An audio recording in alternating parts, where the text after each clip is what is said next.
अस्सलाम वालेकुम। मैं आज सुबह से न्यूज़ देखी, बड़े अफसोस के साथ ये वीडियो बना रही हूँ। हमें पता चला कि एजाज़ भाई को एमआईएम ने टिकट नहीं दिया। हमें बहुत उम्मीद थी कि इस बार एजाज़ भाई सामने आएंगे और मुमरा के लिए कुछ अच्छा काम करेंगे, लेकिन उनको टिकट नहीं दिया गया।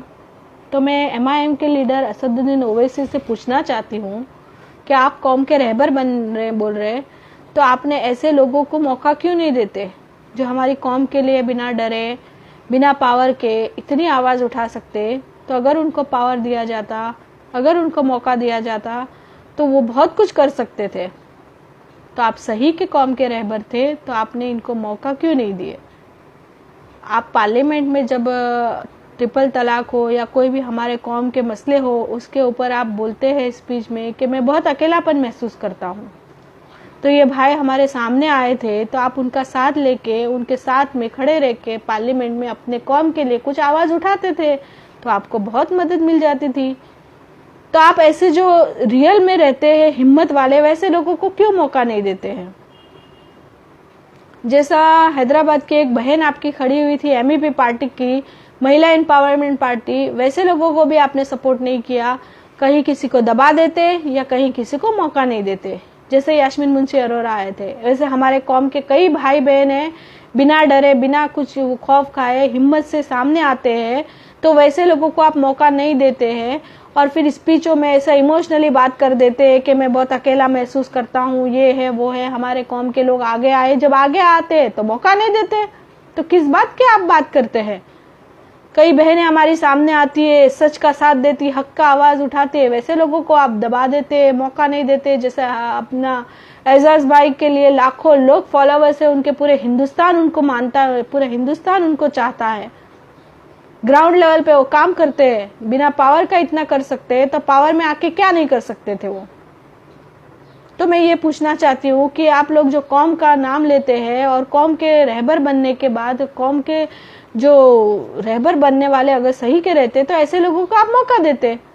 लेकिन आपको वैसा नहीं है। आपको ऐसे लोग चाहिए जो आपकी जी हुजूरी करे और जो आपके गुलाम बन के रहे।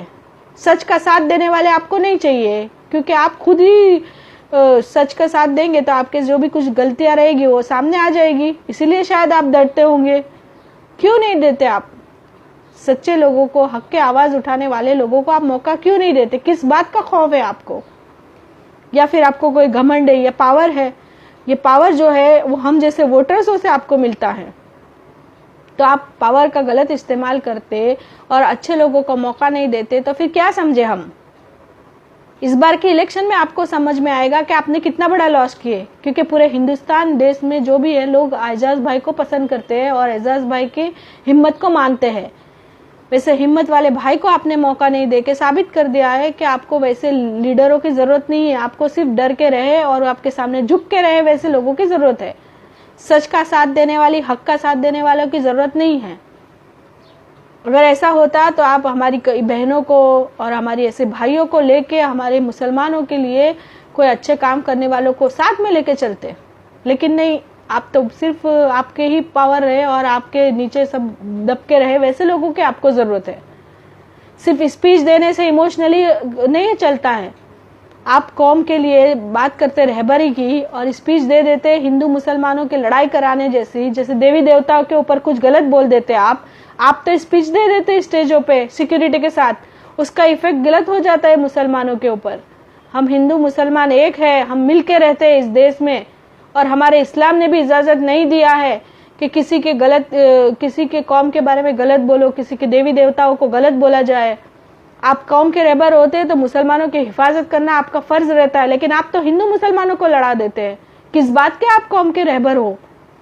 हमें बड़ा अफसोस हुआ इस सुन के कि आज एजाज भाई को टिकट नहीं दे के आपने साबित कर दिया है कि आपको सिर्फ और सिर्फ अपनी कौम के रहबर की नहीं, बस सिर्फ अपनी सियासत चमकाने के लिए आप ये हमारे मुसलमानों को वोट काटते हैं और मुसलमानों को ही परेशान करते हैं। अगर कोई सही में साथ में आते, सामने आते, वैसे लोगों को देते, तो आज हम भी समझते थे कि नहीं, सही में आप कौम के रहबर हो। एजाज भाई बिना पावर के आज इतना करे हैं, कोई बात नहीं, अल्लाह का पावर हमारे साथ है।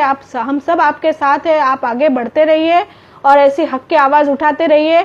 ऐसी MIM जैसी गद्दार पार्टियों को तो इस बार इलेक्शन में मालूम पड़ जाएगा कि उन लोगों ने कितना बड़ा लॉस किया है, क्योंकि ऐसे भी समझ में सबको बस अभी आते जा रहा है कि ऐसे मुसलमानों को धोखा देने के लिए मुसलमानों के नाम पे वोट लेके कोई मुसलमानों के रहबरी बनने का काम करते नहीं है, कोई कुछ काम करते नहीं है, और जो सामने आ रहा है उनको दबाया जा रहा है या उनको मौका नहीं दिया जा रहा है। इसलिए आप सामने साथ रहिए, हम सब आपके साथ हैं।